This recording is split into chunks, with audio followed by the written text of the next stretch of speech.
एक समय की बात है। एक गांव में एक हाथी रहता था जो कि पालतू था। हाथी का महावत उसे नहाने के लिए नजदीक के नदी या तालाब में ले जाया करता। रोज की तरह दोनों तालाब जाने के लिए निकलते हैं तो रास्ते में उनकी मुलाकात एक दर्जी से हुई। हाथी दर्जी की दुकान के सामने जाकर रुक जाता है और दर्जी को देखकर अपनी सूंड उठाने लगता है। दर्जी हाथी को देखकर स्माइल पास करता है और खाने के लिए उसे केला दे देता है और फिर हाथी अपनी सूंड को उठाकर वहाँ से खुशी खुशी चला जाता है।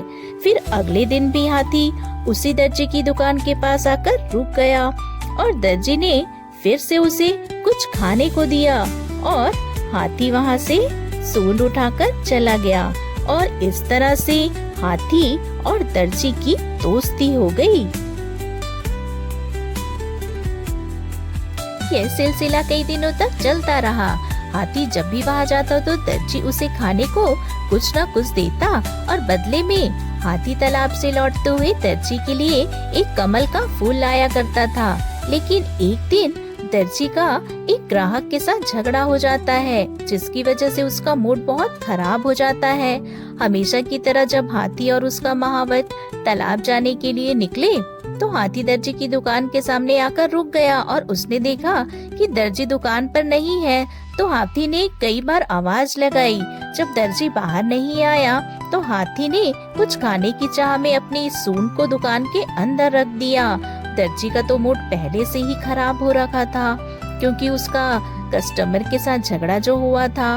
तो गुस्से में आकर दर्जी ने उसकी सूंड को देखकर उसे कुछ खिलाने के बजाय उसकी सूंड में सुई चुभो दी और हाथी दर्द से चिल्ला उठता है। उसे बहुत दर्द हुआ और गुस्से में वह लाल हो गया। हाथी को खूब ज्यादा दर्द हो रहा था जिसकी वजह से उसने अपनी सूंड को ऊपर नीचे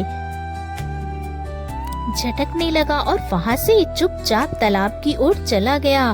तालाब में नहाते समय उसे कीचड़ दिखाई दिया और उसके दिमाग में एक तरकीब सूझी कि क्यों ना दर्जी को सबक सिखाया जाए। और फिर हाथी ने नहाने के बाद अपनी सूंड में कीचड़ भरकर लौटने लगा।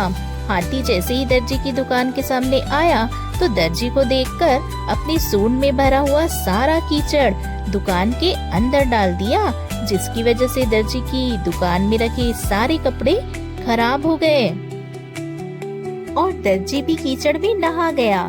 वो बहुत आश्चर्यचकित रह गया और फिर उसे अपनी गलती का एहसास भी हुआ। इस तरह से दर्जी को उसकी करनी का फल मिल गया। इसीलिए तो कहते हैं दोस्तों, जैसी करनी वैसी भरनी।